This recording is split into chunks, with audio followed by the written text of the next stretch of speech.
Namun bagaimana Mbak Kanti cara kita bisa mengidentifikasi ketika seorang anak atau mungkin remaja juga menunjukkan perilaku yang mengarah ke eating disorder? Karena sebenarnya kalau dari gambaran Mbak Kanti barusan, seperti kebiasaan minum obat tertentu yang mungkin bersifat laksatif, itu pada tahap seperti apa kita bisa sadar kalau ini sepertinya perilakunya mengarah ke sana, ini sudah mulai salah. Seperti apa, bagaimana cara mengidentifikasinya Mbak Kanti? Ya, sebenarnya yang nomor satu yang perlu benar-benar kita untuk mengidentifikasi itu adalah kita lebih waspada dulu kan, lebih sensitif dulu apabila anak mulai menunjukkan beberapa poin gejala yang tadi gitu. Misalnya yang pertama, kenaikan atau penurunan badan yang signifikan gitu, atau adanya kegagalan untuk menambah berat badan atau tinggi badan sesuai dengan pola pertumbuhan pada anak-anak gitu misalnya. Terus adanya tiba-tiba pembatasan atau aturan yang nggak biasa tiba-tiba berubah gitu ya terkait dengan makanan yang tadinya dia makan biasa-biasa aja, terus sekarang tiba-tiba kok ada penataan khusus nih makanan di sini yang ini segini porsinya segini misalnya kayak gitu, atau aturan misalnya yang tadinya makannya juga apapun sekarang mulai mengurangi kayak yang lemak-lemak atau yang junk food cuma makan yang direbus misalnya, atau yang tiba-tiba jadi makannya cuma sayuran misalnya yang seperti itu. Atau adanya pembahasan dan kekhawatiran yang seringkali terkait dengan body image gitu, misalnya kayak dia sering mulai sering kayak bilang pipiku kok besar ya, pinggulku besar, aduh perutnya kok nggak kenceng, atau tangannya gimana misalnya yang seperti itu. Munculnya perilaku kompensasi seperti kita notice kok dia selalu ke toilet ya setelah habis makan misalnya gitu, bahkan misalnya, atau setiap habis makan apa kok dia selalu olahraga over nih atau kompulsif misalnya gitu. Dan juga yang tadi penggunaan obat-obat yang nggak jelas atau diam-diam dia punya obat tertentu misalnya gitu, atau termasuk produk-produk pelangsing dan juga laksatif itu gitu. Dan yang terakhir mungkin juga kita harus lebih waspada pada gejala-gejala medisnya gitu, karena ya balik lagi kayak tadi malnutrisi kan gitu, sehingga ada gejala-gejala medis yang seperti keterbatasan pada gerak misalnya, atau yang tadinya kuat makanya kok tiba-tiba sekarang kelihatannya kok kayak lemas misalnya kayak gitu. Amenorrhea atau misalnya menstruasi yang hilang gitu selama beberapa periode, terus malnutrisi dan sebagainya. Jadi kita bisa lebih waspada dan aware dengan gejala-gejala yang tadi itu. Kalau anak kebiasaan makannya berubah karena semangat hidup lebih sehat, bagaimana? Porsinya berubah dan memang berat badannya berkurang sih, tapi kok saya curiga ... Nah ini dia, sebenarnya aku kebayang begini juga nih Mbak Kanti, karena kalau ngelihat lingkungan sekitar gitu ya, aku berusaha melihat banyak sih Mbak yang mulai dia aware tentang berat badan, dia aware bahwa pentingnya memangkas konsumsi junk food misalnya, tapi pada tahap tertentu mungkin sudah patut dicurigai bahwa ini arahnya ke sana, ke perilaku eating disorder. Nah, bagaimana tanggapannya Mbak Kanti? Silahkan. Oke, jadi kita nggak bisa memungkiri ya gitu, maksudnya bahwa diet itu memang istilahnya diet itu baik gitu, karena diet itu kan sebenarnya ada pola makan gitu. Jadi diet itu adalah pola makan. Jadi sebenarnya ketika kita memutuskan untuk diet sehat gitu, seperti pola makan yang cukup dengan adanya lemak, dengan adanya komposisi protein, terus ada komposisi lain karbohidrat dan segala macamnya, kita akan melihat bahwa diet ini dilakukan dengan gitu, maksudnya dengan sehat misalnya seperti itu, lifestyle-nya juga sehat misalnya seperti itu. Lalu misalnya olahraga yang cukup, olahraga yang istilahnya kita melihat normal-normal aja dengan olahraga yang seperti itu gitu. Nah, yang menjadi warning sign adalah ketika balik lagi yang tadi, ketika kita mulai melihat kok ada mulai menarik diri gitu misalnya. Kok mulai menarik diri, atau terus kok mulai seperti pendiam ya, atau misalnya ada masalah-masalah psikologis lainnya yang kayak berpengaruh di self esteemnya, misalnya kayak iya tapi badan aku karena aku jelek misalnya, jadi aku nggak bisa melakukan ini misalnya yang kayak gitu. Itu hal-hal yang mulai harus kita perhatikan. Terus kalau misalnya ternyata olahraganya kok udah mulai jadi kayak kompulsif ya gitu, kayak berlebihan nih gitu, misalnya harusnya tadi abis makan segitu ya paling berenang atau cuma lari segini doang atau jogging doang, tapi kok ini dia benar-benar selama beberapa jam olahraga terus misalnya kayak gitu. Jadi perlu kita perhatikan itunya. Kedua, yang warning signs tadi gitu, bahwa gejala-gejalanya apa aja nih yang mulai muncul, jangan-jangan udah mulai ada kayak misalnya yang tadi kan udah ada penurunan berat badan, tapi ternyata kok mulai turunnya jauh nih, kayak misalnya BMI-nya udah sangat rendah banget, misalnya kayak gitu, berapa persen di bawah BMI yang normal, misalnya kayak gitu. Terus misalnya tadi akhirnya kita ngelihat kok ada kayak masalah yang tadinya dia bisa untuk melakukan ini, kok dia mulai kelihatan lebih lemes ya, misalnya kayak gitu, gampang capek ya, misalnya kayak gitu. Jadi gejala-gejala yang tadi itu tetap harus kita perhatikan gitu.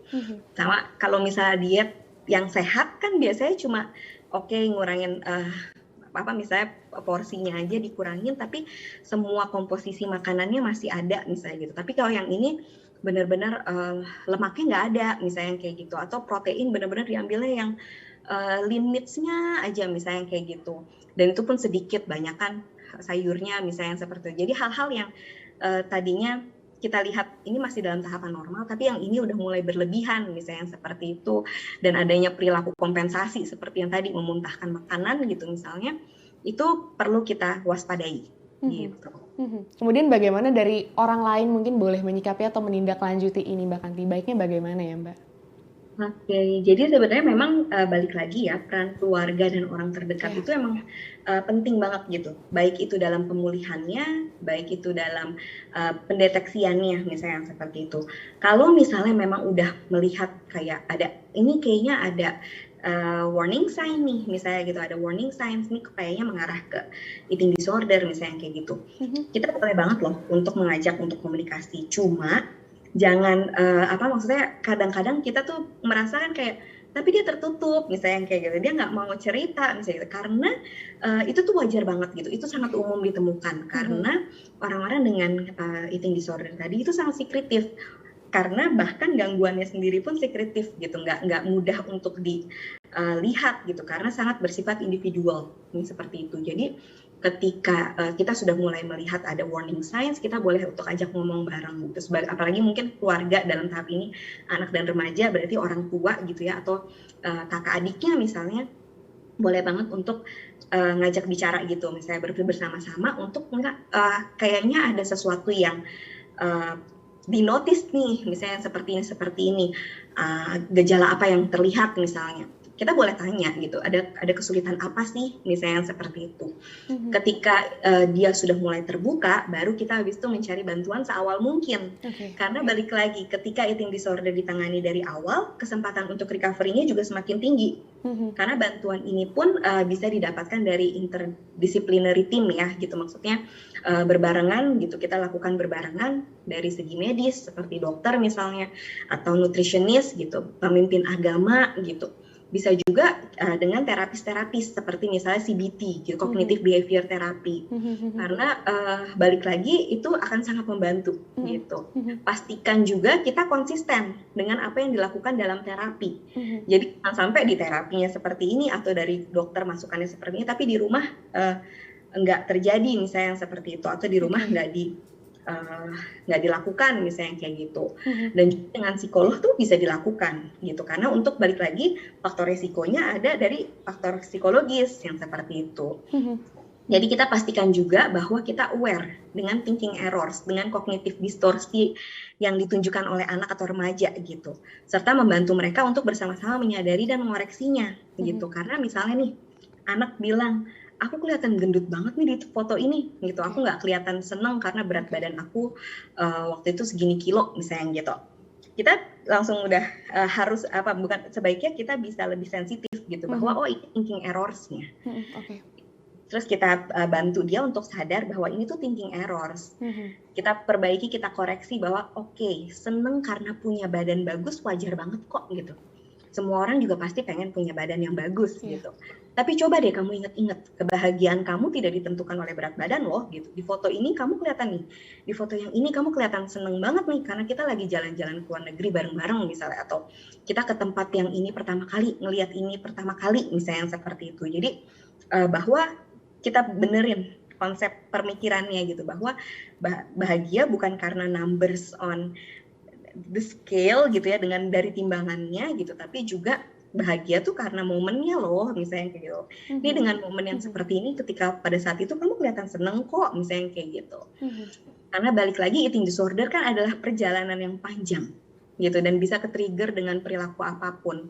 Sehingga ketika anak mengalami pitfalls atau merasa sangat ke-trigger gitu, apalagi mungkin di bulan puasa saat ini gitu ya, ketika melakukan puasa, orang sekitar juga bisa mendukung anak untuk fokus pada recovery eating disorder-nya dulu gitu, dibandingkan kepada misalnya pemenuhan tanggung jawabnya atau kewajibannya, misalnya seperti itu.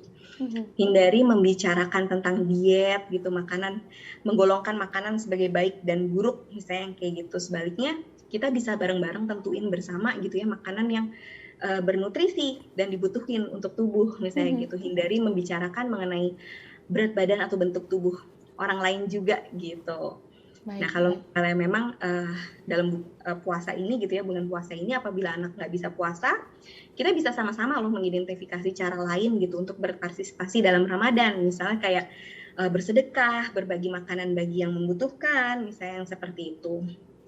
Dan mungkin yang juga peran keluarga gitu ya, atau peran orang yang terdekat dalam mendukung pemulihan anak gitu ya dengan eating disorder, itu adalah ketika lagi proses recovery-nya.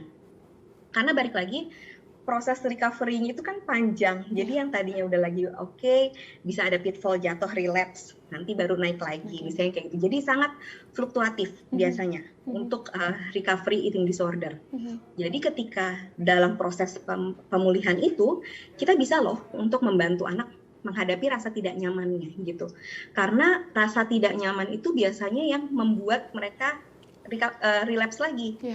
Karena kan gitu, balik lagi ketika dia makan sesuai dengan meal plan yang udah ditentukan oleh nutritionist, atau makan sesuai dengan porsi umumnya orang-orang, itu kan mereka akan merasa tidak nyaman karena sebelumnya nggak ada yang masuk pun dikeluarin gitu kan istilahnya. Jadi perut ngerasanya kosong, badan ngerasanya enteng, misalnya seperti itu. Sedangkan ketika makan kan ada yang perasaan pasti berat gitu kan, atau ada yang nambah gitu size perut misalnya kayak gitu karena habis masuk makanan misalnya kayak gitu. Jadi rasa tidak nyaman itu memang sangat normal. Jadi kita bisa bantu dengan mengkomunikasikan dan memberikan reassurance gitu ya, bahwa sangat mungkin kok kamu ngerasa nggak nyaman gitu, atau rasa nggak nyaman itu adalah proses recovery karena tubuh kita mulai nyimpan makanan lagi nih gitu kan.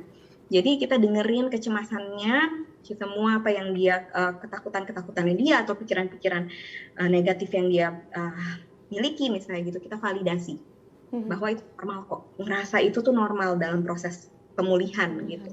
Setelah kita terima dan kita validasi emosinya, tentu aja habis itu kita bersama-sama bisa mencari aktivitas lain untuk ngalihin pikiran anak atau remaja yang terfokus pada kecemasannya gitu. Tidak apa-apa banget untuk meminta bantuan profesional. Untuk langkah pertamanya baiknya minta profesionalnya kemana Mbak Kanti? Itu yang tadi, multidisciplinary. Jadi banget untuk dilakukan secara bersamaan gitu. Baik.